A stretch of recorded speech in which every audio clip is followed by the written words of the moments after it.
The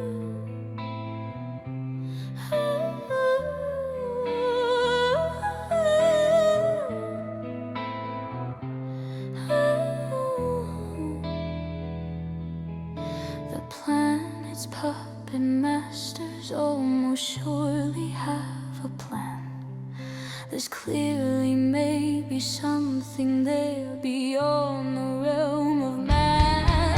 Until we thoroughly tested every last close-chested view, I find the more we think we know, the less we really do. Where would we be without THC?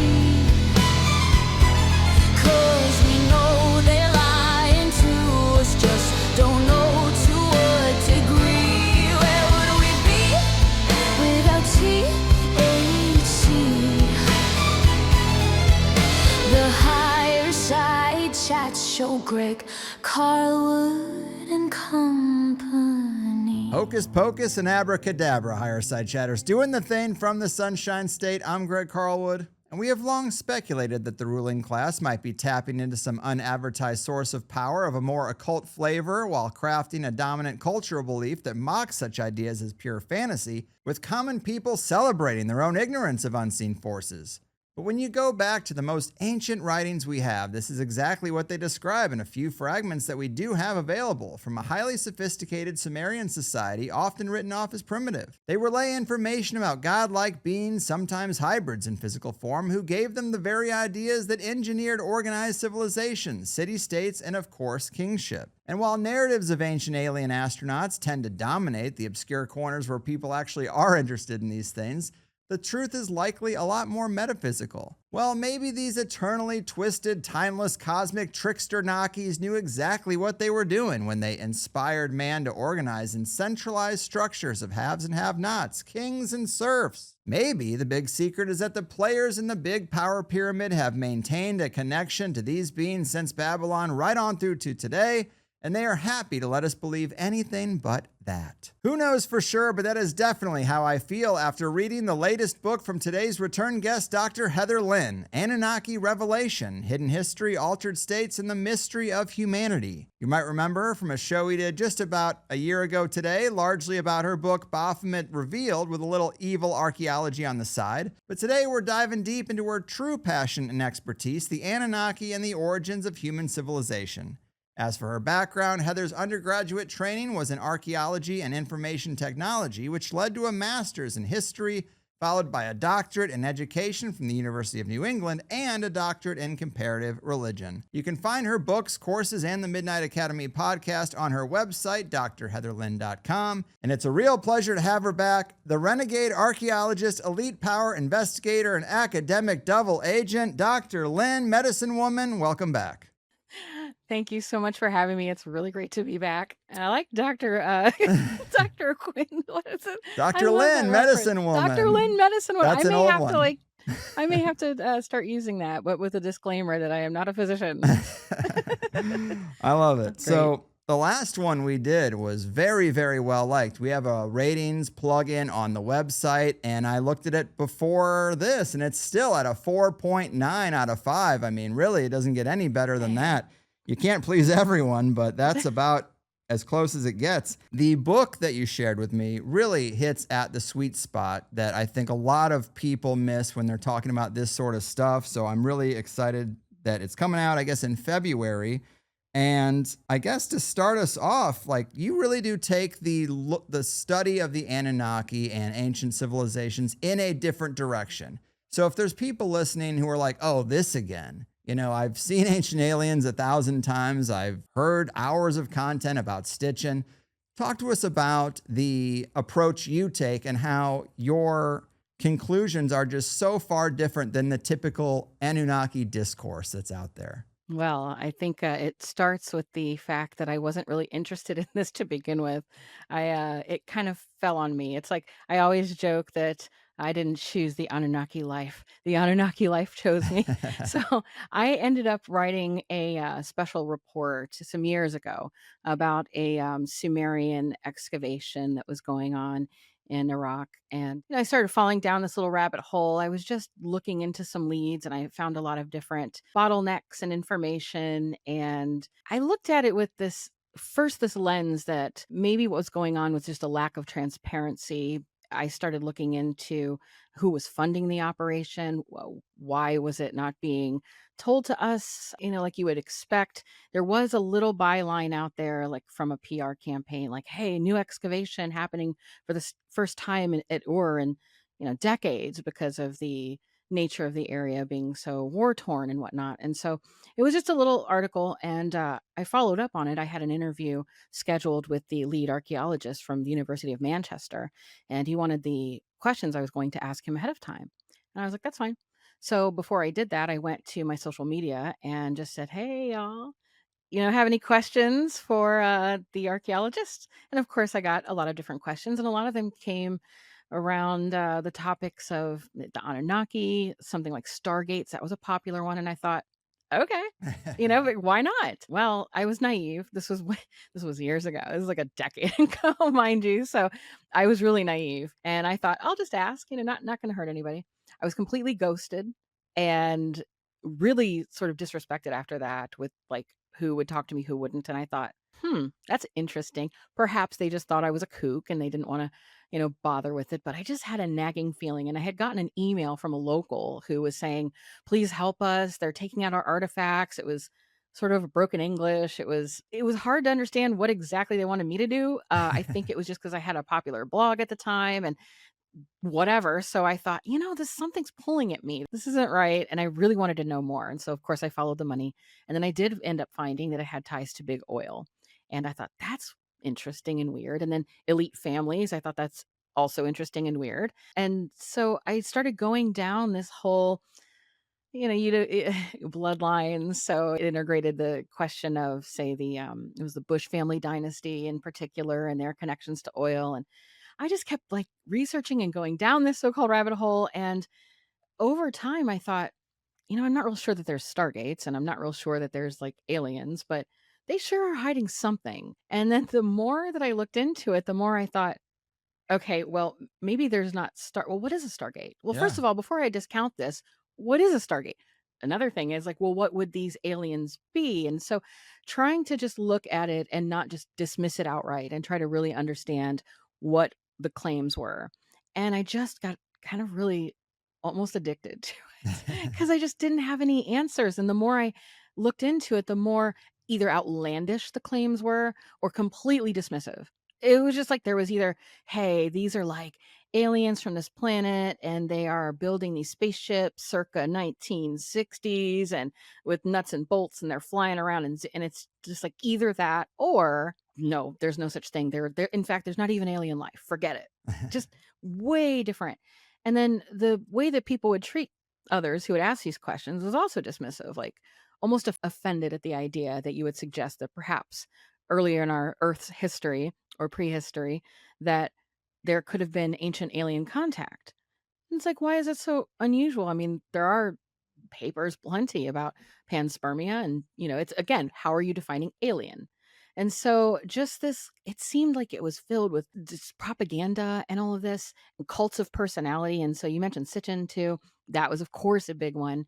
And I wondered, is there anything to these claims? And so I started going on deep dives into that.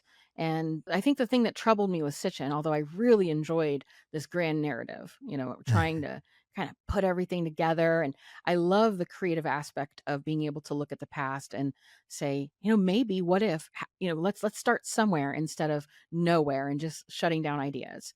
But the problem that I really came across with Sitchin was more about the cult of personality aspect of it. He also has become sort of a dogmatic figure where there is, if you go against what Sitchin says, then, oh my gosh, you're just one of them, or you don't believe. And it's now turned into a question of belief as opposed to just trying to investigate the truth. And so that was troubling as well. So that is just something that I started thinking, well, okay, how can I expand out these sources?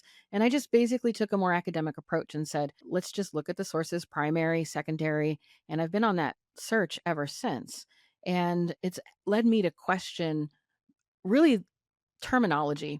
Again, it's saying something like aliens, extraterrestrials. As we've talked about before, I also do research with things like demons, demonology. Like, how are we dividing these terms? Right. Like, how do we know that an alien isn't a demon, isn't an elf, isn't a who knows what? I mean, these are very subjective terms for something that would be considered supernatural or maybe even metanatural. And it also crosses cultures and times, languages and understandings. And so I think before anybody does anything, we have to really look at the terms that we're using. And that's sort of the approach that I took, is strip it down to the bare bones and look at the phenomenology of the situation. What are people throughout time explaining that they have experienced firsthand? What do we have in common with those experiences? And when you do that, you see that people, 4,000 years ago and more had similar experiences to people right now when it comes to things like encounters or visions that they may see or experiences that they have. And so those are the things that I was interested in, really just trying to figure out, not necessarily the grand narrative, hoping that that narrative could emerge if I were to try to remove all of the sort of cultural symbolism around it and look at the bare bones, sort of take an Occam's razor to it and see what things are similar. What do we share as like maybe human universals, if we were to go so far as to claim there could be such things? Hmm. And that's where it sort of brought me. And my first book was The Anunnaki Connection, where I started to put it all together and say, I'm seeing some connections here, right? I didn't really have a huge, like, boom in your face, like, this is what I've discovered. It was more about, you know, trying to get people to understand the many different ways people have looked at this, being a little bit of a primer too. So if you don't know about the Anunnaki, I would feel that this would be a good book to pick up, to say, here are all the different viewpoints, and here's some things I've discovered, and I've asked people questions, and where are we going with this? And at the end of it, I did come out with more questions and answers. And so I thought, I have to keep working on this. And so I have for years, and I have the new book, Anunnaki Revelation, where this is the one where I say, okay, it's been years. And I feel like I'm hesitant to say that I figured anything out, because I'm really leery of people who say, I know what the answer is, because, we just don't. Right, right. But I feel like I've made stronger connections, and I feel Yes. a little more confident in my position on it now, the position that's not final, but is anchoring me to my next sort of venture in research, if you will. Yes, I agree. And that is a great setup for this.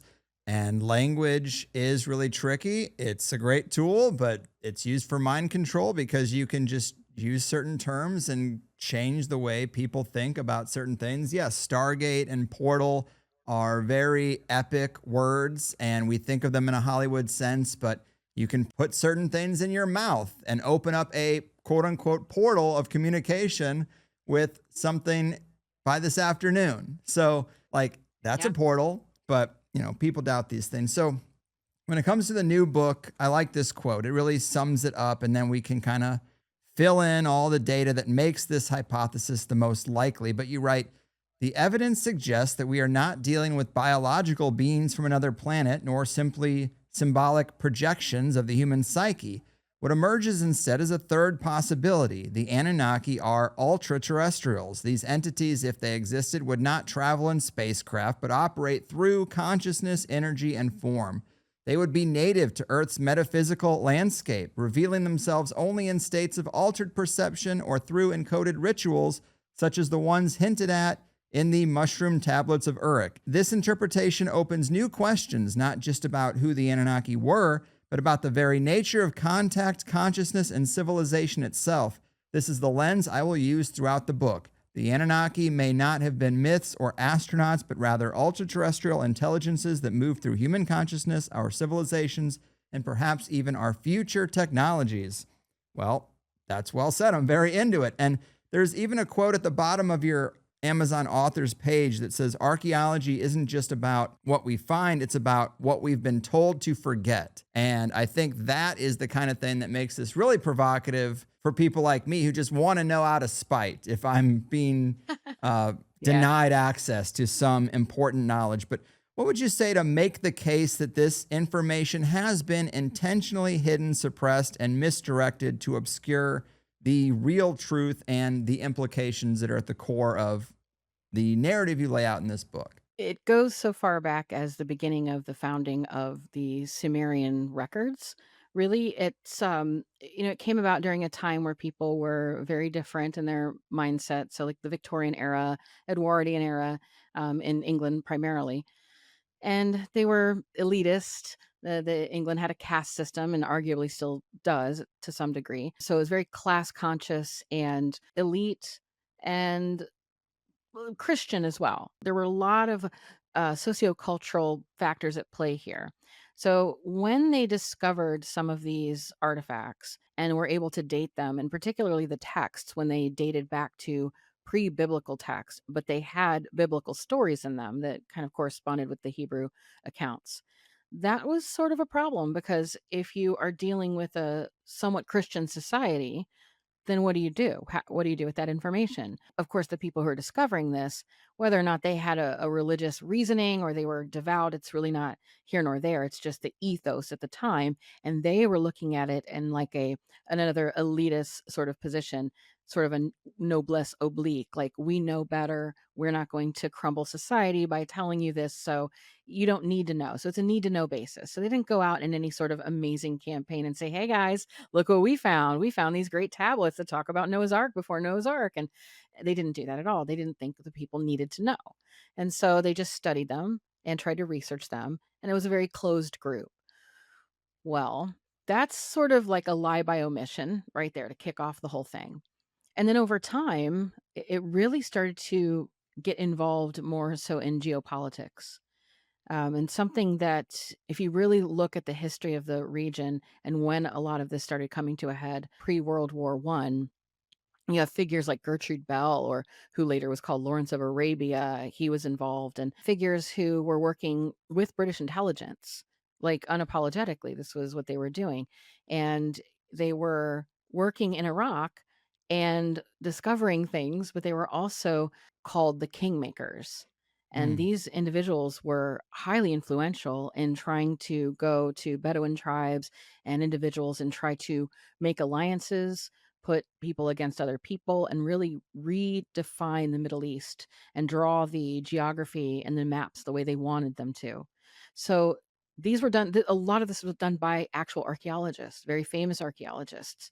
So archaeology for a long time has been, somewhat tainted, I would say, with two huge things. One, the earliest, is that it was coming out of what was essentially a hobby of the gentry. It was a field of antiquarianism where individuals with obscene amounts of money, it literally Downton Abbey, if anybody is familiar with that, the Highclere Castle was, well, the people who owned Highclere Castle, they actually were the ones who discovered King Tut's tomb and brought all of those things back, housed them in the basement of Highclere Castle, aka Downton Abbey. And so, yes, eventually some of these things make it to the museums, etc. But you have at one point a time where it was only the elite who were able to have the time and the money to travel and to fund these excavations and exploit the people on the ground to try to look for artifacts. They would take the artifacts and they would just bring them home into what they called their cabinet of curiosities, which was more so a big room, private museum essentially. And it was great fun. Hey, let's do this, and we'll be the hit of the parties, and the London season's coming up. We'll tell everybody about the mummies that we had. Maybe we'll taste a few because yeah, they did that too. So of course. strange times, but over time the socioeconomic situation was changing. The war was about to happen, and when the war did happen, people started looking around saying, our young men died. What are we doing? What's going on? The economy was different, and people were not so happy with those people with the land and the giant castles. So the antiquarians had an idea that, well, we just can't stop doing our hobby. This is what we do. We don't want to give up our artifacts. So they kind of got together and said, we're going to switch this up and make it a science. We are making archaeology. And before you come and loot and steal our loot that we've looted, we're going to donate it to a museum for the Right. public. And, so it's on loan. And so we have this whole system of the public trust then. So it started a little, a little shady. Yeah. And as most things do, right? I mean, it's not, it is what it is. But when you hear people now act like this is a hard science and it's filled with ethics, and no, it's not. Try there are ethics involved. It is not a hard science. They use hard science tools, but it's still a soft science where there's a lot of interpretation left. So they have now a veneer that's been placed over the years on archaeology to make it seem more legitimate. And again, it's not saying it's illegitimate, it's just simply let's not deny where it came from. Right. Knowing that that's where it started, it wasn't long before you have people who are leveraging it for nefarious things like, well, spycraft, and that's a huge one at the time, where now we needed to figure out at that time, it was mostly this was going on in Britain. The Allied forces were kind of involved as well. This was pre-World War One and in the run up to World War One and during and all of this time. They saw archaeology as a great way to start leveraging soft power and also hiding what they were actually doing. So you could go out there and say that you're just here for a curiosity. You can buy people off because remember, the elites, they're still behind it. They still have the money, they're still paying. It's just whatever we find, we'll put it in a museum. Wink, wink. So they go and they see that this is a great opportunity now to mix it up with the corporate world, mostly oil, and they want control of the region. They want control of everything. And so the modern Middle East, as we understand it now, has been chopped up and rezoned and really sort of redefined by these people. And Hmm. it is directly tied to archaeology. And we're living in the shadow of that still to this day. Our global strife now often is tied to the the way they drew the map, so to speak, and the Yeah. people and the alliances that they've tried to force upon others, and the people that they had, taken out of power, and they placed other people in power, and they just did all of this as they're wearing pith helmets and saying they're finding pottery. And Hmm. this is a lot of what they were doing, and they actually still are doing it. And it's not even a secret. You can find, as I put in the book, records from the government in Britain itself, kind of lays out all of the different things about it as though it's like, oh, isn't that a fun fact? Yeah, yeah. It really is interesting. And I think a lot of people already have a good basis for Anunnaki 101 and what some of the key tablets say and the council and Enki and Enlil and that kind of stuff. But the question that you kind of pose in the book is like, was this for our benefit? Because you always hear, well, they gave us knowledge, and knowledge is thought to be good. Who doesn't want knowledge? But they gave us knowledge of how to centralize, like we could say civilize, but really how to centralize. And power needs centralization. That's what creates an elite, is to centralize around a city. And all this stuff has been framed as really great. And I'm not saying I want to be a hunter gatherer, but it's just interesting at that time that these ideas, if they come from beings that are outside of time and can seed ideas well in advance, and it's a blink of an eye to them and they get a kick out of it, it seems like the knowledge they gave was how to create a power elite. And then you have that power elite, that 1%, who is in league with these beings. And maybe, as you talk about in the book, maybe still is. Maybe one of the big secrets of history is that the Anunnaki have been giving them ideas this whole time on how to keep and maintain power. And I think that's just a fascinating idea. And it takes you to all kinds of interesting places in the book, but help make that case. Because when I think about ancient aliens, for example, the idea is so popular. Well, why? Because they put it in a materialist context. So, yes, you have the unfortunate documents and tablets that are out there, so people know some of the story. But if you can twist it to put it in a materialist context, well, then these are beings that either died because their life expired or they left. So that's an old thing. That, don't pay attention to that. That's an old thing. But when you put it in the metaphysical context, it could be an evergreen kind of thing. Help us understand how, like, what would you look at to say in the last 100 years or 50 years or even today that this is still like a mechanism power utilizes, is connecting to these beings? You basically hit the nail on the head exactly. When you look at this through just a materialist lens, it's easy then to get caught up with the whole idea of propulsion.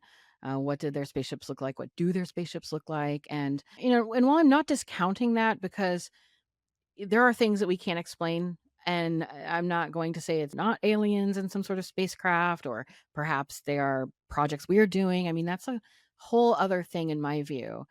I feel that there's a lot of things happening at once, but from my perspective, when I look at the phenomena itself and all of the things where it kind of ties together, again, I kind of go back to language. The first instances where you have of individuals who are sort of, I guess, communing with something other. something outside of themselves, is basically what is called shamanism. So people in cave systems, we get these stories that they're Hmm. seeing entities, they're doing all of these things, but then how were they doing that? How are they hearing other voices? How are they communing? Of course, you could say, well, they had epilepsy. That's a very common accepted view, is that a lot of people had epilepsy then, and that's fine. And you could say they were schizophrenic. That's a thought too. Although there's Julian Jaynes, a Princeton psychologist who wrote a fantastic book about bicameralism, talking about how we were all kind of a little schizophrenic, and that's kind of why we're different. It's we had a breakdown of our brain from something that was more unified to like bicameral, so like two parts, sort of like the idea of the master and the emissary book, that sort of idea. So there's some interesting things that could say, well, of course, we're just hearing voices as like an epiphenomena of the brain. It's simply medicalizing it. So enough said. Fine. But it's still something happening. It's still going on, and it was something that changed the course of human evolution and human history. So even if it was just an epiphenomenon, it's just impossible to discount the importance of the things that we find in the cave systems. So the first musical instruments, jawbone flutes, like flutes that are actually built on a scale so that you can have harmony and art. In fact, one of my favorite examples is if you go into this particular, I think it's Leskow, it may not be, so correct me if I'm wrong. But there is a cave system that featured a room with a lot of different animals who looked like they were half done. And they thought forever that this was just maybe a practice room, that they never really finished it. Or there were some weird ones with like deer with 3 legs, 5 legs, many legs. And they thought, oh, Hmm. this is just strange. Until not that long ago, maybe about 6 years ago now, 7 years, an archaeologist went in there. They didn't have any electricity, and you're not really allowed to go so far back, but he had a special privilege to be able to, and he went back there with a torch, as they would have in the past. What he saw, he was floored because the flickering light of fire played off of the walls and the Yeah. texture so much that it looked as though those animals were moving. Yeah. So they Original understood. animation.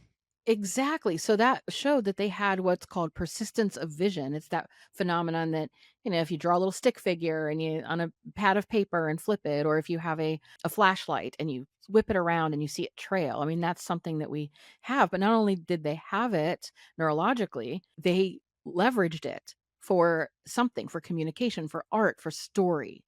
So that's high level thinking, that's abstraction.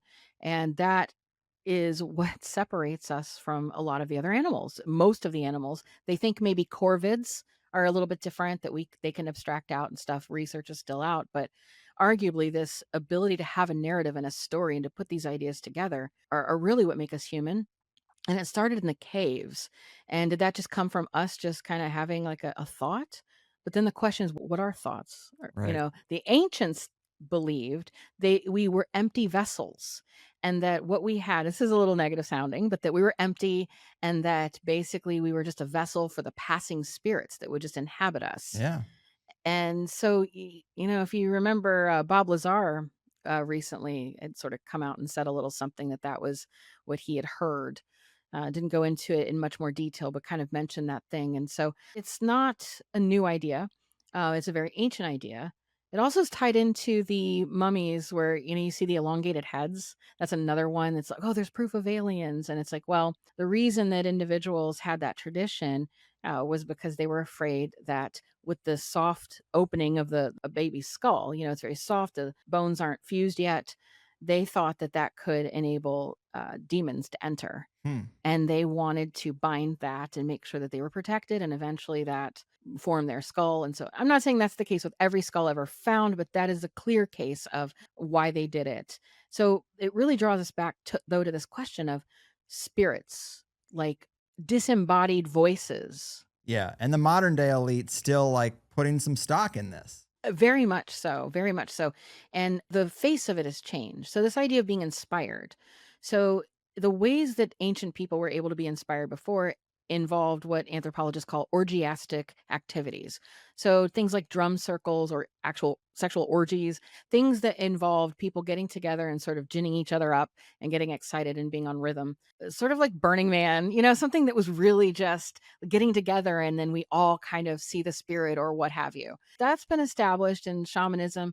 When you go, though, to, say, Sumer, where we actually start history by recording it, you have something similar, but it's only a small group of people that are allowed to then commune with these so-called voices or these other things. We could call them spirits.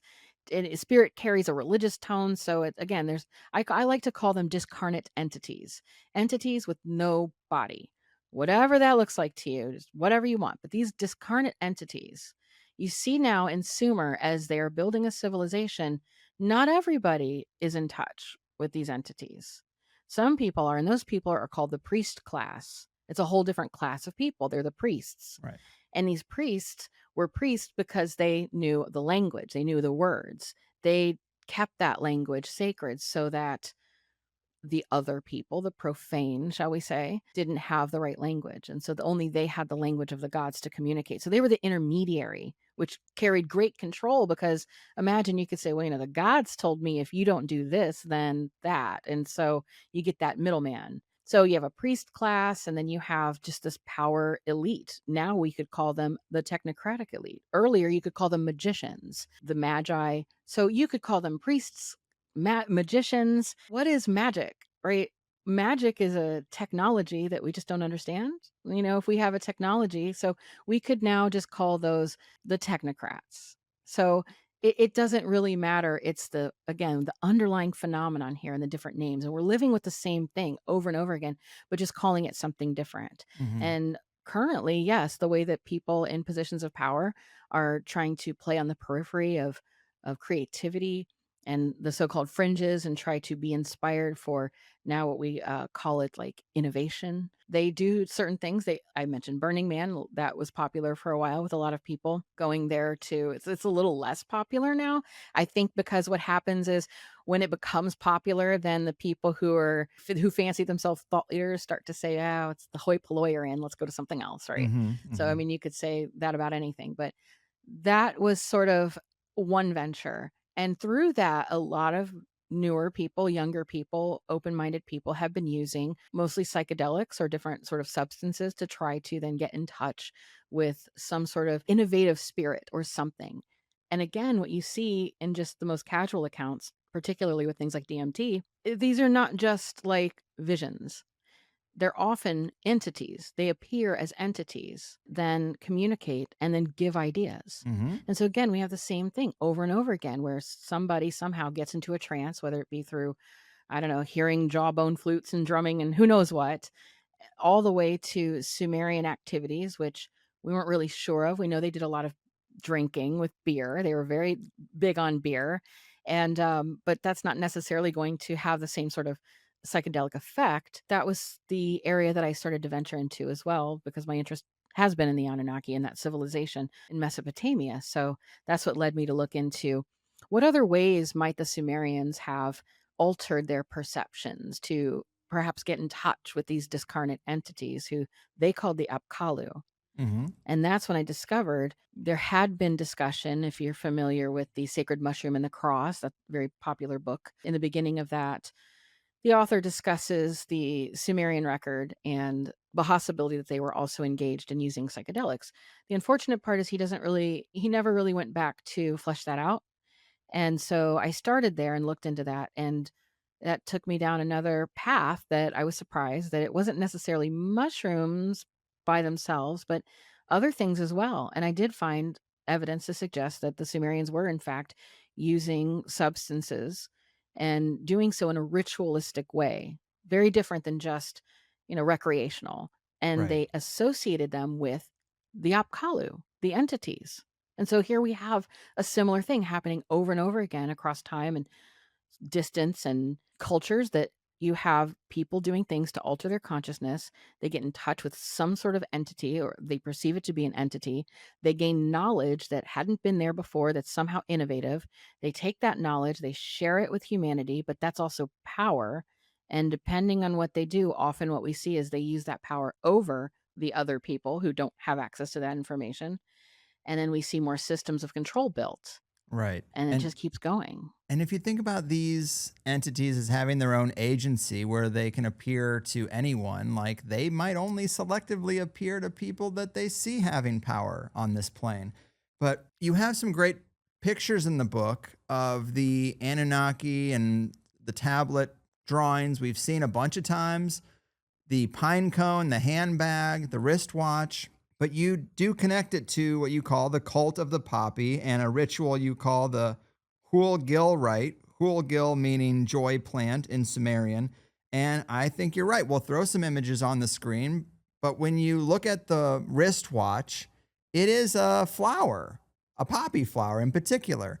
And yeah, there might not be anything in the handbag, but the pine cone, everyone's always associated that with knowledge. You have this weird hybrid entity holding a pine cone out as if it would like inject it right into a person's third eye. And when you have the wristwatch connection that it's poppies, it's like, yeah, okay, here it is. And then I kind of was thinking about the whole continuity. You talked about the priest classes, yes. And then from the priest classes, you get the secret societies and the Freemasons and this group of people that have a real esoteric metaphysical flavor to their organization that is also a network of power. And what do? You kill off cultures that have similar shamanic traditions. You outlaw the use of these substances for common people. Check.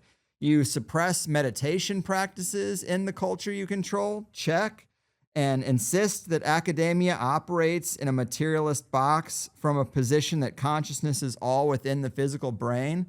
Check that box. Destroy a lot of the records, and take the ones that are out there and spin it into ancient aliens and the physical context. And really, when you get the Freemasons and these esoteric orders, like that is just a continuation to me of the priest class. You're not thinking in a religious context because this isn't really religion in the mainstream sense. It's something way stranger.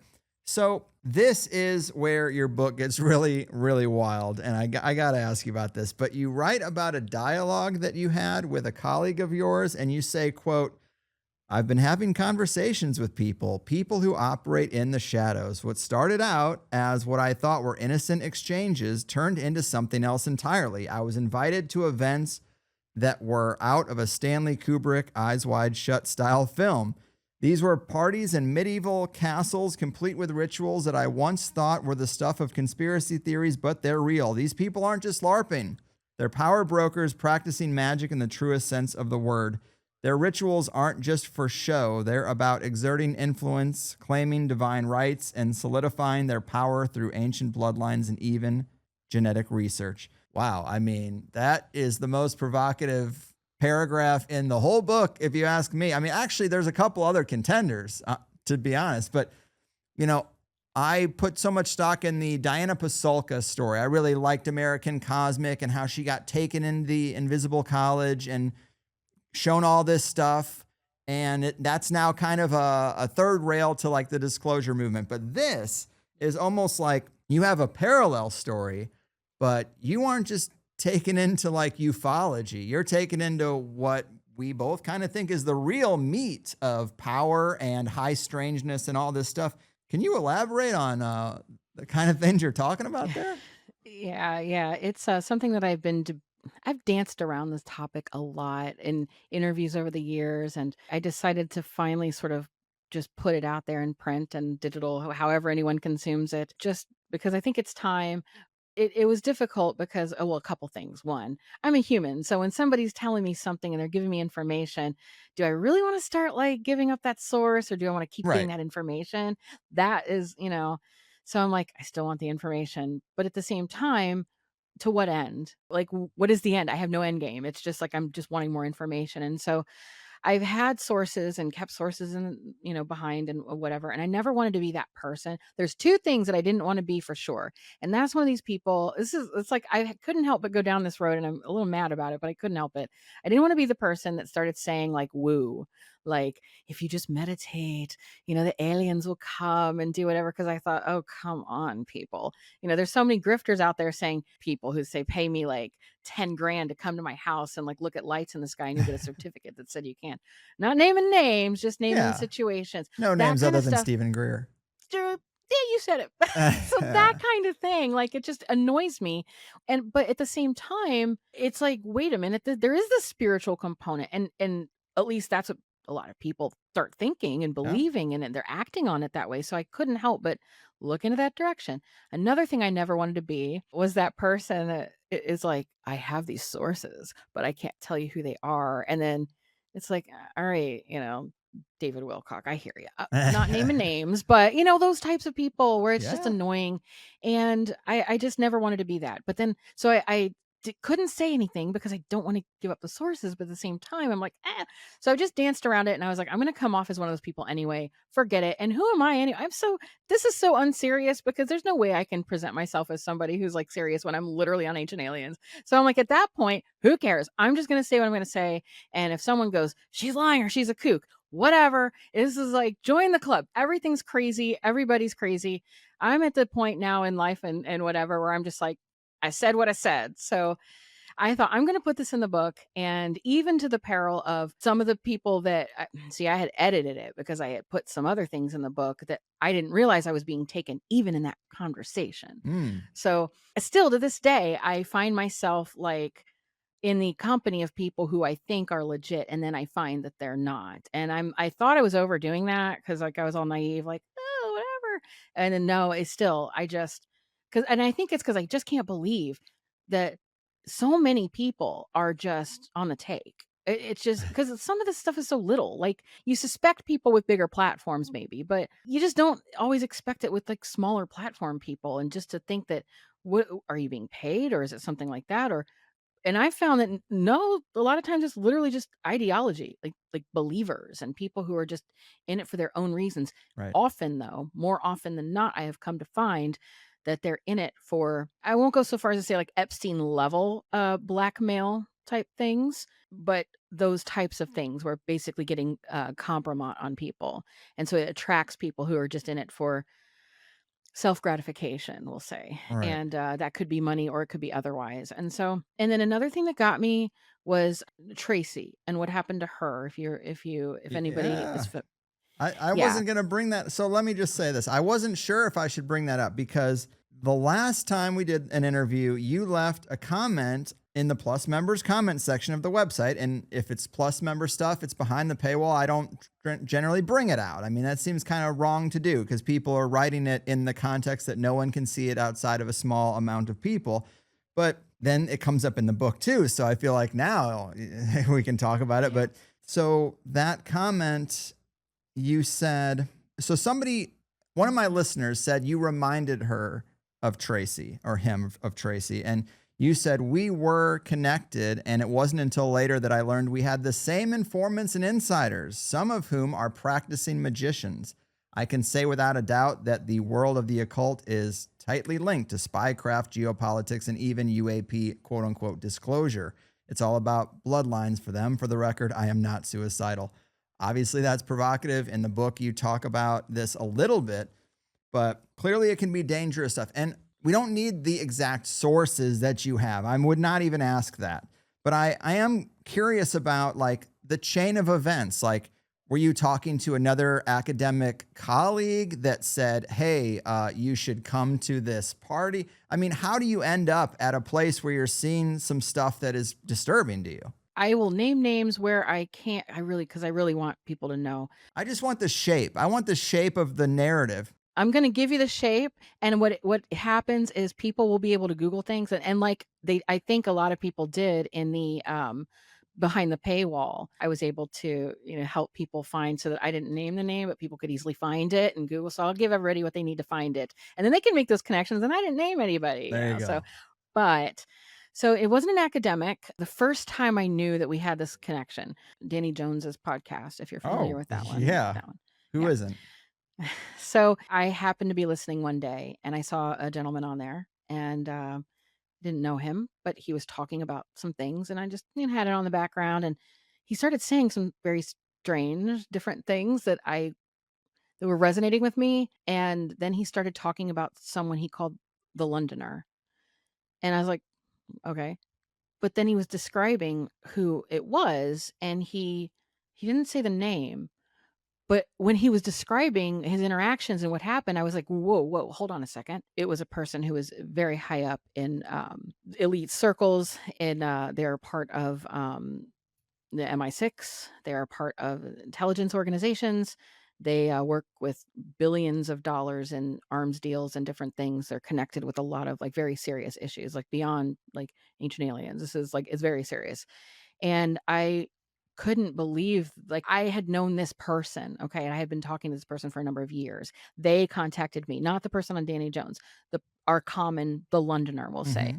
They had contacted me, and I don't know why. I think it's just assets. People want to either seed you with ideas so that you could put something in a book for disinformation, or they want to, I don't know. I think everyone just wants to keep tabs on other people. And Mm-hmm. so there was that.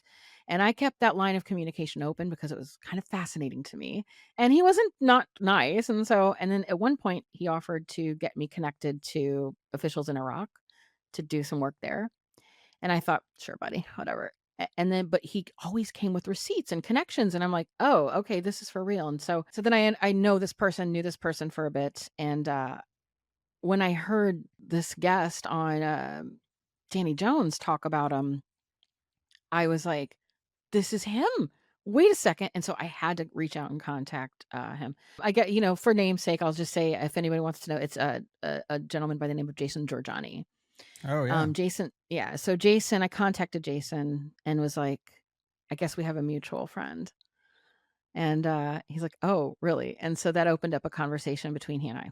And so I confirmed that we had that mutual source, and it really shed a whole new light on different things based on what Jason had gone through. So again, if anybody, you can connect the dots by looking into Jason's story. We'll say that. And what I can say is, as outlandish as some of his claims may have sounded, or some of the things in his book, they're very on point, very on point. And so there's that, because the world is a crazy place. We'll say that. The Tracy situation, we also had those connections. This same individual, also with individuals who are associated with some different occult groups in France specifically. Hmm. A keen interest in bloodlines. Now, a couple of these individuals are dead now. They were just older, but these were people who were obsessed with tracing their bloodlines. So that was interesting. But over many years, I found that essentially there is a core group of people who work with a lot of NGOs, a lot of them that are connected to, and I want to point out too, not necessarily in this just like, hey, I'm Catholic kind of thing. It's because Catholicism, I like to say, as someone who was raised Catholic, it's sort of like saying the word America. Like in the Catholic Church, it was a theocracy. It is a state, the Vatican.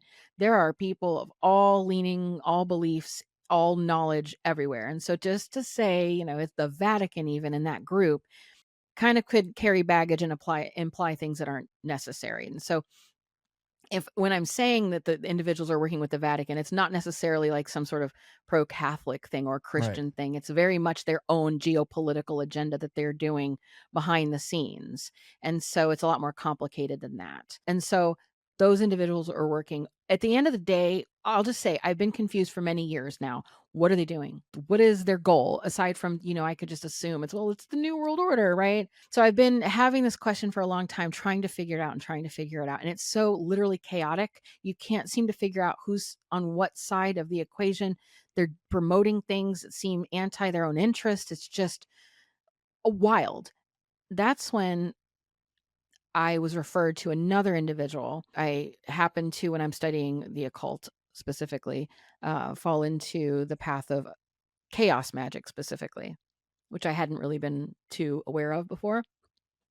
And finding that this is something that people take very seriously. This is an actual practice. And so the idea, if it's hard to figure out, it's by design, we'll say. It's because there is value and utility to creating chaos in their view. And that chaos is important to bring about their new system. And so it's so easy to look at things as like left, right, black, white, this, that, or whatever. And in reality, they want that chaos, and they're doing it through chaos magic. And so I would highly recommend, if anybody's interested in understanding sort of the underlying philosophy of these power brokers, or at least a portion of those power brokers and what they really take seriously, it's chaos magic, and which is Hmm. kind of a newer invention too in terms of occult practices. And Tracy was on to a lot of different things, and that was something that I don't want to disrespect her memory and the situation involving her passing. I will just say that she was on to a lot of different things, and it's not always apparent what they were. It wasn't necessarily just Baphomet. There's so many other things that have to do with geopolitical stances and people involved. And, whether they were involved or not, I can't make those accusations, libel and whatnot. But I just know that there's a lot more to that story. And so it, of course, made me a little cautious, more cautious than usual, but also more interested, as crazy as that sounds. So that's another reason, too. I started looking more into Baphomet. At first, it was, because people ask me, why are you like researching things like the occult and aliens and the Sumer? Like, these don't go together, right? I've had that Hmm. said to me so many times, and it's like, oh, if you only knew. And I don't know that they go together. Like, I'm not claiming that any of this is real. I don't know. I know what real is, and real is when something is real enough to affect things in my life or in the material sense. And so if the elites who rule things, so to speak, believe it's real, we will suffer very real consequences for that. So it's real enough for me. And so I stay open-minded to all of these things because I'm highly interested in what people believe, and especially the people who have control over our circumstances. And so I started looking into some things about Baphomet. And initially, I wrote a little about Baphomet in my first mainstream published book, Evil Archaeology, which was just sort of like a fun little tome about Hmm. supernatural stuff. And in that book, I referenced the Taxiel hoax and how the Freemasons were associated with Baphomet, and how it's a misnomer and this sort of thing. Fine. I just hit on it a little bit and talked about that hoax. Again, it came up in Baphomet Revealed, and I took a little deeper dive on it, and I still couldn't find great evidence to suggest that the Freemasons were actually, say, worshiping Baphomet. I know Right. Baphomet is extraordinarily misunderstood, and that was a big reason I wanted to write this little book, to sort of say, hey, this is how Baphomet came about. Let's not get distracted by one thing or another. Let's focus and like really try to figure out what the new version of Baphomet is. Well, in the book, I discussed the Palladian Rite, and that is a rite of Freemasonry that was speculated about. And it was the premise of everybody and their brother thinking that the Masons are worshiping devils and Baphomet and this sort of thing. And if you talk to Freemasons, especially if they, 33rd degree, or they're not in like an order, they may just say that's silly, right? And to them, it is silly because there's a lot of orders above the 33rd degree. There's a lot of groups doing a lot of different things. So, on one hand, yes, Freemasons are just guys in your town drinking punch and eating cookies and having camaraderie, but not all of them. And Right. and this is why it's important to understand the differences between certain orders, certain locations, and the history of it all. And so I really started to look into this claim a little further because it's really, really shown to be a hoax. And so I couldn't find anything about it really. And it is the thing that sent everybody off into thinking that Freemasonry was just like crazy devil worship, and that was it. And so this happened in Paris. There was an account that was just gory. Basically, they were accusing these Freemasons of worshiping Baphomet, and they said that there was this like woman who was going to appear that they sort of worshiped to, and that she was the informant, and they were going to have her appear on stage. And finally, the guy admits on stage to everybody that this was all a hoax, and he was doing it to make light of the Catholic Church because all these Catholic people were there, and the priests and whatnot. And he just kind of was like, aha, the joke's on you that you got all stirred up in a frenzy over this, and it was all lies. And so what was interesting though is it didn't seem like lies in Hmm. the beginning. Of course, a good hoax wouldn't. Some of the claims did seem a little outlandish, and then he said it was a hoax. But that whole thing was just a nice, clean, like wrapped up in a bow narrative, and it's all hinging on the idea that in France there was the Palladian order of the Freemasons who decided two important things. One, that they would be androgynous, which, if you know anything about Freemasonry, they are very much anti woman being a Freemason, let alone androgyny as a concept at all. It's about fraternity, brotherhood. Now, you do have not accepted groups like the co-masons. They do allow females in, and it's co-masonry, but they're not free and accepted from the Scottish Rite. That's the difference. So free and accepted, still no women. Women get to have the Eastern Star. And a lot of people are like, oh, the Eastern Star. It's really just pretty milk toast. It's not, it's a distraction. Mhm. So women just are not allowed into Freemasonry still in that way. So the idea back then that they would allow a female in, and let alone a female, but like that it would be like the leader, and that this whole order was about literal androgyny and worshiping the devil, and that devil being represented as an androgynous figure like Baphomet. That's what it hinges on. And it was outright, no, that's not a thing. Edward Waite, who, was involved in the Waite Tarot Net, Right. he was an occultist and extraordinarily intelligent and great writer, great historian, and wrote a book about all of the French devil worship. So he had a whole book on the devil worship in France because it was a hot issue at the time. And it was right as the Taxiel hoax was going on. And again, fantastic researcher. He's usually looked at as a really reputable figure in occult literature.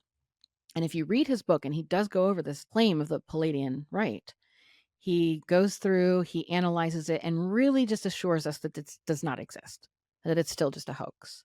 Okay, interesting. So I'm still not convinced because France is into some interesting things. We have a lot of interesting things happening, even on the world stage. There's a Right. lot of connections to places like Amiens, and there's a lot of weird things going on. So it's been in the back of my mind. Like, yes, I have said myself, hey, it looks to be a hoax. This is what's going on.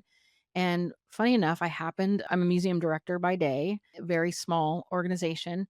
And in their library, there was a huge donation of Masonic texts, because the museum itself is in an old church that used to be the church where President James A. Garfield preached.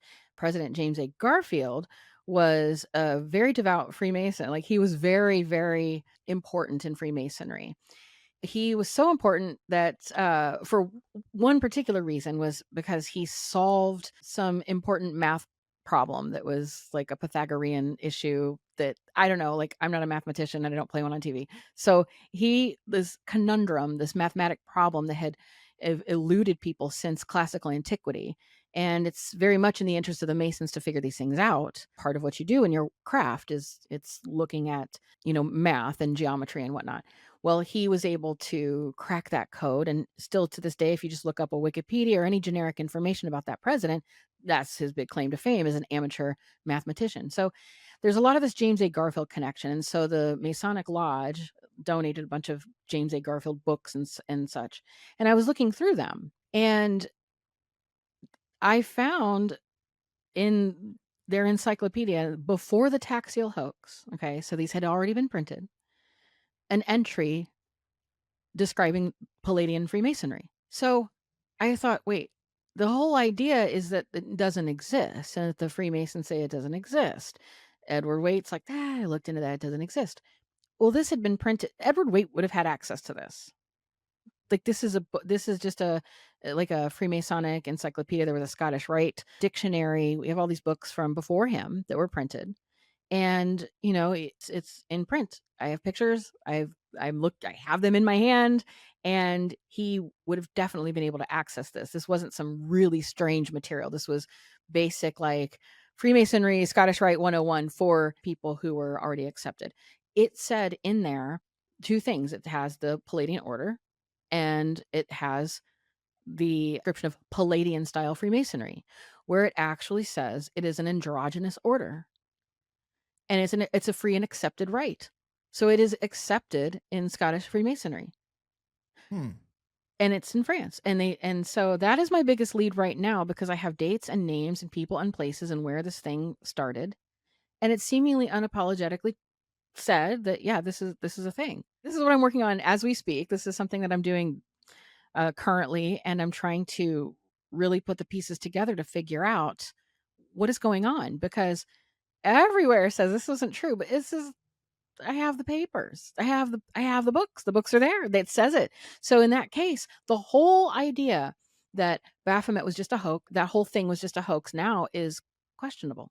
Hmm. Because there are now, maybe the accounts were a little, when you read the accounts, they're kind of cuckoo. Like somebody will say, oh, there were Freemasons who were gaunt and their eyeballs were falling out as they were worshiping the statue. It's like, right. But at the same time, there's something there. Mm-hmm. And Mm-hmm. so if that's the case, that says as of now, there has been, maybe still is. I mean, I don't know why not, but there at least has been an androgynous Freemasonic order that is free and accepted, located and starting in Paris, but still operating very much so in France. And one of the things that they exalt over everything is the idea of chaos, chaos magic. Later, it's called chaos magic in the 1970s. But the idea of using chaos for magic, the Right. blending of all sides, and having something androgynous as your leader, and hoping that that androgynous leader actually is in form female. And so that's where I'm at now. And if you connect the dots, which I am, and I'm going to be presenting this very soon on my website and YouTube. If anybody's familiar with the current, I guess, chatter about Brigitte Macron. Yeah, yeah. Which I was going to bring that up, but I was just going to say, Candace Owens is obviously going on and on about this, and she feels like she might be getting into something that's kind of dangerous. A couple of people out there getting into dangerous things and finding out about it the hard way lately. But the story there to me is not that Bridget was born a man, perhaps, but the story is their ages. The story is that she was like in a Right. position of authority over Macron, and he was just a Yeah. boy. And Right. then you 14. yeah, I mean, who is still talking to the romantic interest they had at 14? Almost no one. So something is up. It's very strange. And then like putting him in a position of presidency where maybe the real president or maybe the real power is somewhere else. And then you have this Yeah. strange connection. Yeah, I mean, go say what you were going to say, but that's what I was thinking. No, that's the story there. And it is the fact, if she was born a man, it doesn't, it only matters insofar as that they're not just, that they're so hiding things. Like, why Yeah. not just say, hey, it doesn't matter. Lady Gaga was accused, so to speak, of being a man or something at one point. And during an interview, I think it was Barbara Walters, she just looks and is like, yeah, so maybe I have a dick. I don't know. I don't know if we can say that on the air, but You so, can. it's okay. But I mean, so just laugh it off. Just say, it doesn't matter. Who cares? I'm who I am, and take it or leave it. But the fact that somebody's hiding that and hiding everything, and that things are just really strange, and his connection more so with like Rothschild banking and a lot of different I don't know much about situations. that. Macron and Rothschild banking? Yeah. I don't know much Yeah. about that. Yeah, he was tapped as like the story goes is he wasn't that bright, that everybody knew that he wasn't really able to be in the position he was in, but he was basically handpicked and pushed through by the Rothschilds, and that nobody could say anything because it's like the pet Rothschild boy. And so he's been, that there's a lot going on there that's suspicious. And so the question is like, why? And so I'm circling it. I'm looking into some things. I've had some leads again where it's always going back to France, and Hmm. I don't know why that is. It's like, no offense to the French, but there are a lot of occult connections there, and a lot of connections to ideologies that are sometimes inherently violent, like the French Revolution, and ideas of extremism or what have you. And so globalism, this sort of thing, power. I mean, there's a lot going on in France, and I think that's something that we need to look more closely at. At least that's what I'm doing. And so, yes, it's a strange way to get around like all these points of interest, but Baphomet kind of leads to one thing to the other. And yes, it does have geopolitical angles that I think some people just aren't ready to look at. Like you said, Candace Owens is doing some interesting work, going down these like directions, but it probably is difficult for somebody maybe in her position to, and her belief set, to come across some stranger information and say, that's definitely weird. But Right. she does like explore it, but I explore things from a way weirder perspective. And then Yes. it kind of, we kind of meet like, hey, you're here too, right? Oh yeah, well, so Yeah. Anunnaki, Baphomet, who knows? Very interesting. Very Yeah. interesting. All right. Well, I am taking you a little over the finish line here, but yes, I do think you are over the target. I think that when it comes to the narratives that are out there for so many alternative things, you and I gravitate to being on the same page about where people should be looking, where often they have blind spots, and we obviously have a lot of still unanswered questions and pieces missing to our puzzle. But I think it's a little more complete than some of the folks out there. And anyway, I guess give the people the links of yours. Tell them about the courses. You got a new season of the podcast coming up. All that good stuff we like to leave people with. The Yeah, you marketing. can find me at my website, www.drheatherlynn.com. It's drheatherlynn.com. And you can find me on YouTube. Just look for me by name. Always put the DR. It's not a vanity thing. It just keeps me from being parsed with there are a lot of Heather Lynns out there, and they're doing very different things than I'm doing. So Dr. Heather Lynn, just for differentiator. And basically, yeah, my courses are on there. I have a new set of courses coming up in October. The sign up for that will be at the end of the month. I'm doing Anunnaki course again. That was pretty popular. And then doing one on Nazi occultism. And so that's a good one that we're going to be looking into, deep dives on the Nazi occult connection and archaeology. And yeah, I have a new project that I'm launching too called the H Files, and that's going to be dossier style. A lot of the stuff that don't necessarily want to publish in like a mainstream book, things that are kind of more niche and about like, the conspiracy, history, sort of geopolitical, more dangerous stuff. And so I'm going to put that somewhat behind a paywall. Some of it will be free, but some of that juicier stuff that could get me killed is I mean, if Oh, you're going to like read God. into the like at least pay me a few bucks to like earn the right to like Jesus. so that's the H Files. And yes, the Midnight Academy is on YouTube, and that's starting back again. We have some really cool guests. I'm so excited for that. And I got the new studio, so that's coming up too this fall. So lots of stuff. And I'm on Ancient Aliens again. So tune into that show and see me talk about all the weird stuff we talk about there. So Yeah, a you lot got of to try fun. to inject some of the truth in there. And try. I like it. Well, another top tier interview. I would say I really had a good time, and I hope we talk again when the techie magicy book comes out in the future. I won't say I'll what send it's you a called, but copy. I love it. All right, well, take care, keep doing what you do, and be safe out there. You too. Thank you so much for having me.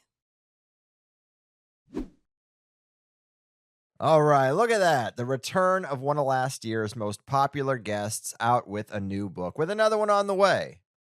I get why she was so well liked. She is fun. She has a good sense of humor. She is, as she says, an academic double agent. She has the knowledge that they have, and then some. And she understands academic professionalism without being shackled to the academic narratives. It's a perfect recipe, really. It's another episode that I did hold on to probably too long. Production has been slow in the studio, and I am really thinking that I need to do something else when my time there is done. But either way, literally, this was recorded September 12th, 2 days after the Charlie Kirk thing. But I didn't want that to derail the interview we had planned.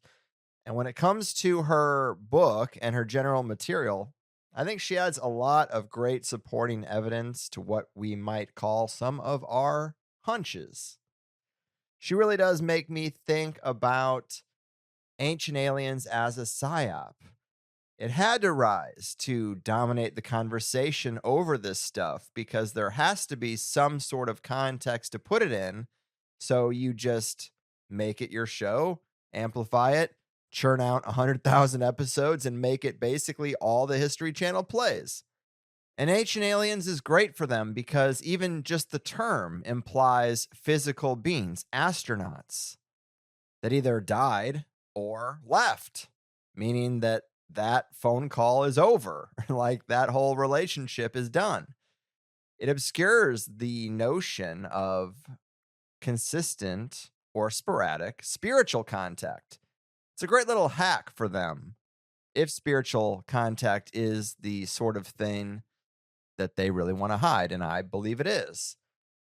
I also think about the framing of conversations that we used to have about the civilizing beings, often described as civilizing trickster beings, which I do think we could even take that further and say that they're not just tricksters, they're actually quite negative. But this whole idea that they lifted humanity out of the mud, elevated the human condition, I'm not so sure anymore. It used to feel pretty obvious to me that civilization was an improvement over whatever it was before. But if you think about it a little more deeply with an open mind, how much of our mental construct about that sort of life, a life without civilization, a life without governmental structure, how much of that is colored by essentially a form of hunter-gatherer propaganda? We've unpacked Native American life before and the idea of cultivated abundance, not just scraping by. Even the term gatherer sounds like you're combing through the landscape searching for a few berries. It invokes a sense of scarcity. It definitely invokes a sense of like always working to meet your needs. But you could say hunters and cultivators, permaculture experts, maximizing abundance, shepherding the growth of plants and animals, fish in particular, based on those early settler reports, talking about so many fish in the Hudson River that you could basically walk across them to get to the other side. That doesn't sound like hunter-gatherers. That sounds like pretty complex observation of nature and then cultivating abundance. That's the term I always use. I don't know a better term. But they're not dumb savages, you know? But just zoom out with that perspective and say that maybe some archonic beings whispered in the ears of man to form a hierarchical structure, stay in one place, and structure their system under a monocrop annual agriculture rather than perennials that always provide. You know, it's all stacked against abundance, really. Suddenly you have feast and famine, boom and bust cycles, and haves and have-nots. Worker classes and parasitic elite classes, maybe they're still getting their ideas from these entities, and maybe nothing has really changed since the time of Sumeria. Just being told what to build, furthering industrialization, furthering centralization, mass pollution and exploitation of the earth and of man, going from stewards and shepherds to value extractors, the commodification of everything, the creation of money and war. I don't know if these are human ideas. And then, you know, some people come along and they try to tap into these same entities as previous generations, and they become the technocrats, further centralize everything, further anti-life exploitation, leading us to what? A centralized hive mind, emotionless, heartless, logic-driven AI dystopia, much like the Greys seem to be a product of, funny enough. It all gets pretty provocative. You can see a through line there that, even though I'm grossly oversimplifying, I think is kind of true. Critics often say that the conspiracy-minded like myself are attracted to reducing all of complex history down to singular ideas and narratives, trying to pin all of our ills on a single group controlling everything. But whatever, it's in the mix. I'm not saying it's the only game in town, but it is a game.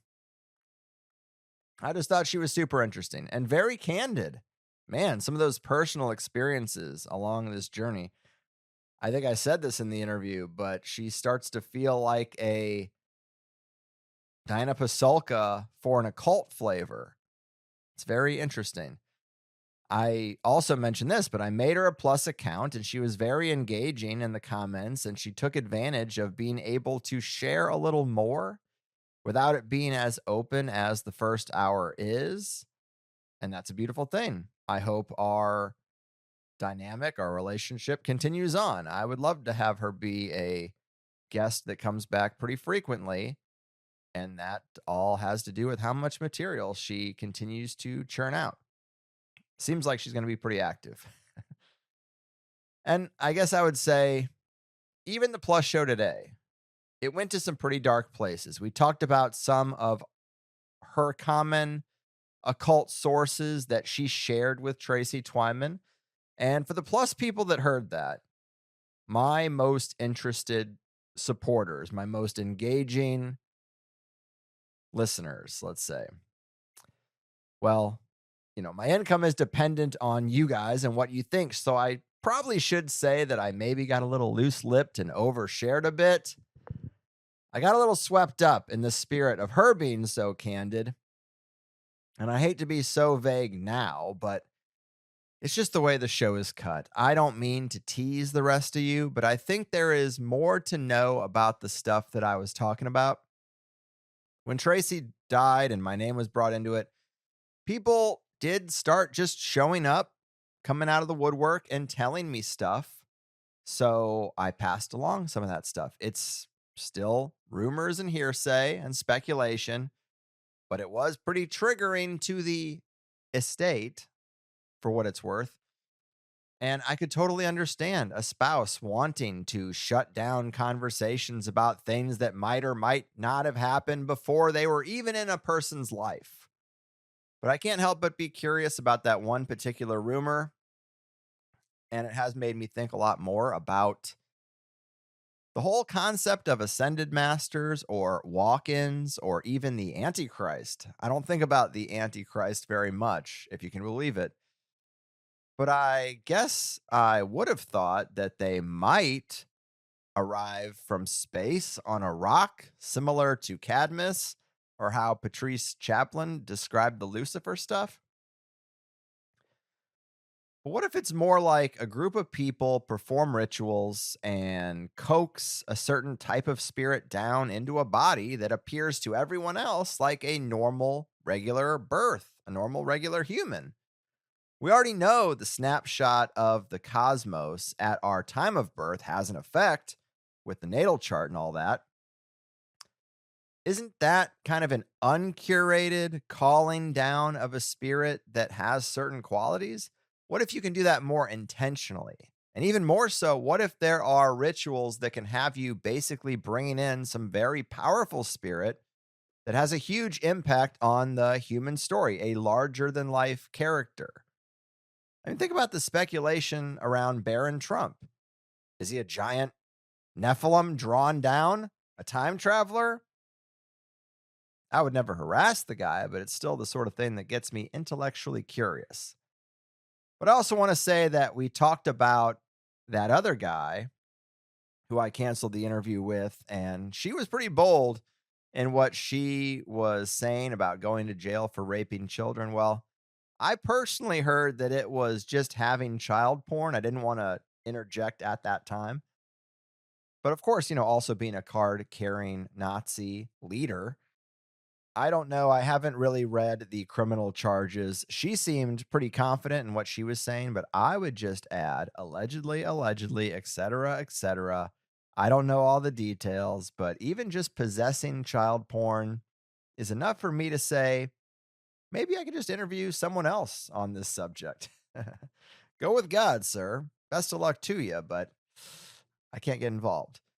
So, really good stuff in this one. Very happy to have done it. I apologize if the timing wasn't great for her and we didn't promo the courses when they launched earlier this month. Timing is important. People do interviews because they have things to promote. So please, please, please tell her you enjoyed it and dive deeper into her stuff.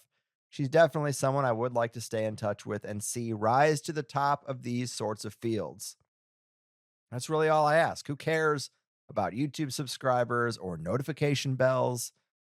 Just give some love to the guests that resonate and sign up for Plus if you want to hear the second half of all my interviews. In higher side news, I mentioned the long tail on getting shows out. I'm honestly getting a bit frustrated at the studio, to tell you the truth.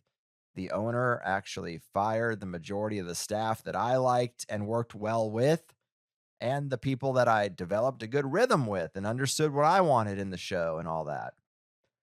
Now, several of the upcoming interviews I have in the pipeline started off with really frustrating energy, dicking around, trying to connect to the guests and get the sources mapped to the right stuff for like 40 minutes while I'm sitting at the desk staring at a person being like, can we start this thing? I already am asking for 2 hours of their time.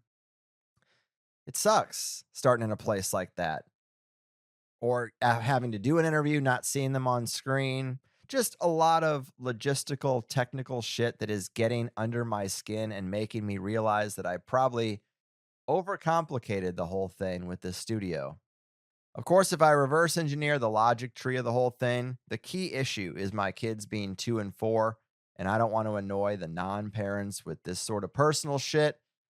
But they are harder to control now than when they were younger, and Florida gets so damn hot, it's hard to find something to do with them for sometimes almost 3 hours. My wife and I, we're just feeling pretty run down. I feel stuck in the studio for the next 6 months. It is what it is, but I have some creative solutions in mind, and I'm just going to try to produce the best stuff there that I can in the meantime and make sure that I'm ready to hit the ground running with the next phase when I get my freedom back. I'm usually smarter than this. You never prepay for such a long commitment, but the discount they gave me really sucked me in, and I'll be doing the show until I can't talk or walk anymore or think anymore. So what's a year? Anyway, I apologize for any drops in quality that might come in the next month or so. It's frustrating because I'm ready to actually do more solo stuff, and I have some great ideas and some lengthy notes, but the main show needs to be on solid ground, kind of coming off the assembly line with ease, with a good repeatable process so that I can be freed up to do some of these extra things. Well, we'll get there. Thanks for sticking with me. As for the meetup calendar, let's take a look. Tomorrow, that sweet, sweet Halloween evening, we have one in Bretton Woods, New Hampshire, for people who want to spend their Halloween thinking about THC at the Observatory Bar at the Mount Washington Hotel. I love a hotel bar. If I'm in a new city, I don't know where to go, I'm looking for a hotel bar. Anyway, Oakland, California, November 5th. Remember, November 6th, we got Rancho Santa Margarita, California, the Laguna Beach Beer Company. November 7th, Tampa, Florida, Coppertail Brewing. Think I'm going to be there. November 8th, Woodstock, Virginia at the Woodstock Brew House. And also November 8th, oh, that's the exact same listing. And then November 10th, Eden Terrace, Auckland, New Zealand, Gale Brath's Ale House. Now, kind of a bit of the THC lore. It's always going down at Gale Brath's Ale House. If I'm ever in New Zealand, how can I not go? And then, wow, you're not going to believe this. I don't even know if I'm going to try to pronounce this, but we got one happening on November 19th in Helsinki, Finland. Wow. Jim Chestner is rolling over in his grave, wishing he could be there to school you all on the Bach saga and the fact that Helsinki is hell itself. Man, when these kids get older, I really am thinking, as I initially intended with the calendar, these can be international family vacations for me on the company dime. And all I have to do is go to one thing, and the rest of the week, I could do whatever. It's compelling. It's compelling if they let us travel for much longer. But anyway, I love to see it. The calendar seems full. Seems like people are having a good time with it. HigherSideMeetups.com if you want to meet some like-minded locals and have a good time yourself. All right. And I almost forgot, actually. The last episode review. We usually do this in the opposite order. But the Antidote guys, Jeremy and Greg and Jeremy, well, they were not too popular. 4.2 at the end of the day. Pretty low. I actually liked that interview because I think Jeremy has a lot of unique info to share about the Israel-Russia relationship, and I found some of the history there to be pretty interesting and off my radar. I don't hear a lot of people talking about that.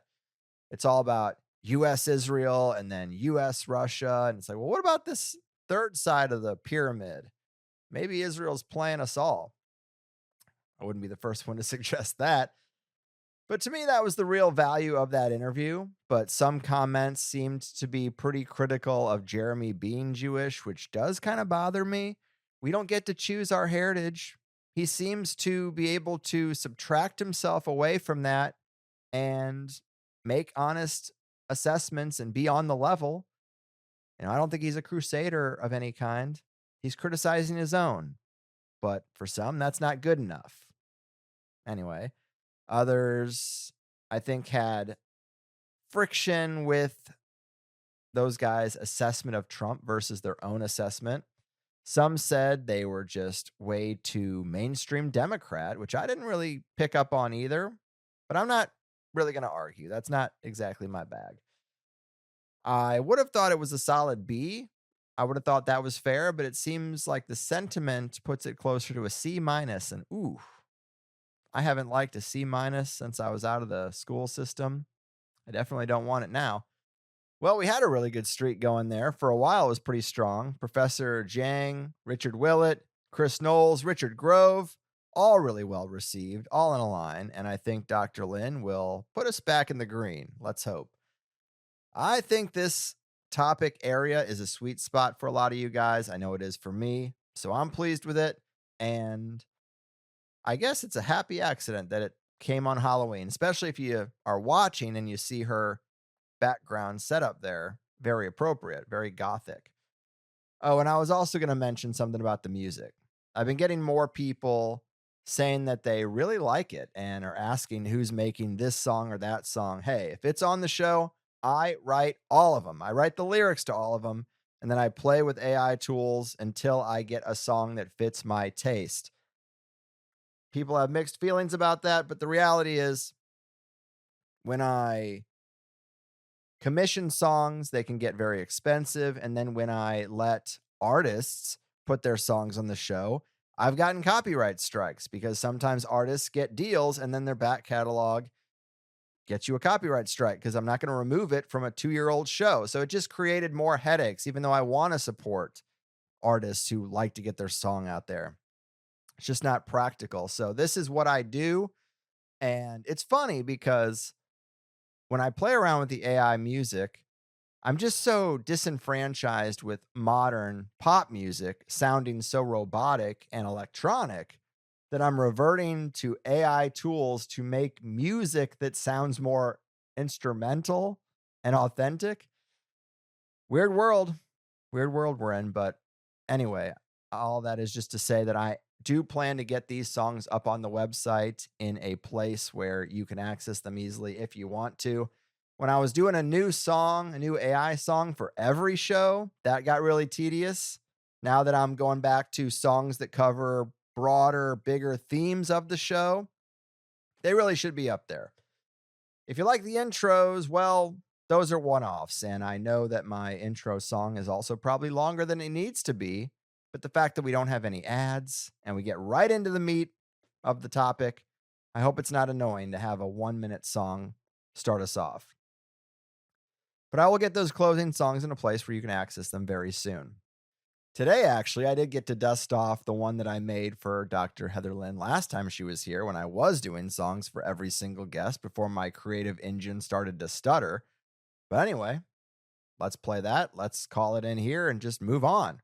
Enjoy yourselves out there. Take a break from the heaviness of everything and have a good time this weekend, okay? Cheers. I've done my part. Your move, Anunnaki influencers, technocratic telephoners, and cult of the poppy participants. Your fucking move. She enrolled, but she didn't buy in. She went to class, but saw through the spin. Got what she needed and got out again. The academic double agent, Dr. Heather Lynn. The professors say, keep the boat from rocking, keep the narrative intact. If you find something anomalous, that's something to subtract. Don't mess with success, we got the deck stacked. But when the truth comes knocking, how you gonna act? Today you learn more outside of the circle. You can go out on your own, leave behind fancy credentials, and crushing student loans. They won't fund your studies if you go against the grain. They got no cash for excavations. They don't want to explain. The professors say keep the boat from rocking, keep the narratives intact. If you find something anomalous, that's something to subtract. Don't mess with success, we got the deck stacked. But when the truth comes knocking, how you gonna act?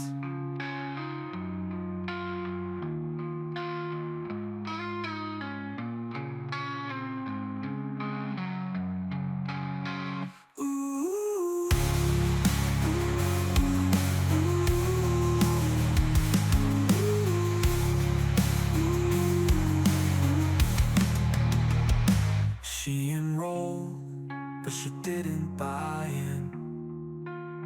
She went to class, but saw through the spin. Got what she needed, and got out again. The academic double agent, Dr. Heather Lynn.